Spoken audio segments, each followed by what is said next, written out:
I was working with Needles, who's like a big producer who I went to FAMU for a year, and for whatever reason, it was like the hot time to go to FAMU because the co-sign from the interns went there, Nico Love went there, T-Pain was there, the Justice League was there, Needles was there, so we were all like kind of in the same place at the same time.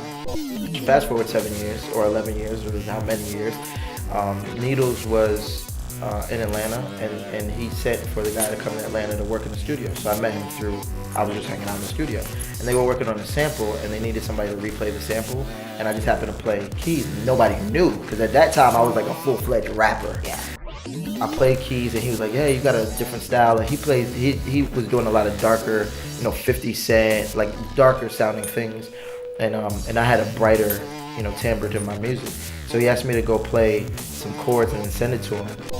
And so I did. So one day I was just sitting in my room and I was playing this chord progression for like an hour and a half. So I was like, this must be good because I'm not bored yet. And I sent it to him and he was like, this is amazing. And I started like trying to write raps to it, but I couldn't think of what I wanted to do or how to come about it. So he sent it to Lupe. And Lupe was working on his album, and Lupe had they had just given Nothing on You to B.O.B., which I think was originally for Lupe. And so Lupe was like, yo, I need this. So I got all excited, like, wow, I'm gonna have a Lupe hit, right? Because Superstar was such a big hit. I was like, I might even make some money. So I just need a hook. I was like, that's easy.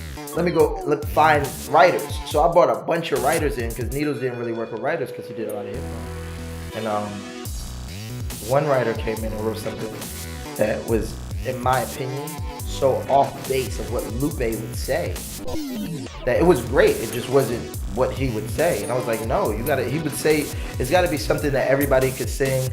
And then I'm a huge Coldplay fan, so I was like, Lupe, Chris Martin, that's what we're gonna do. So I had the guy sing the hook for it, and then we sent it to the label.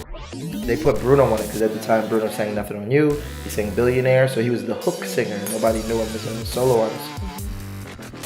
Then they called us 3 months later and was like, hey, Bruno finished the song and it's really good and we're gonna go with his lead single. And I was like, no! Because I was like, what happened to Lupe? Everybody knows Lupe, that's bona fide. Like, this is a newbie. What's gonna happen? And last week we were here at the Super Bowl. And last week we were here at the Super Bowl. And I was like, all right, cool.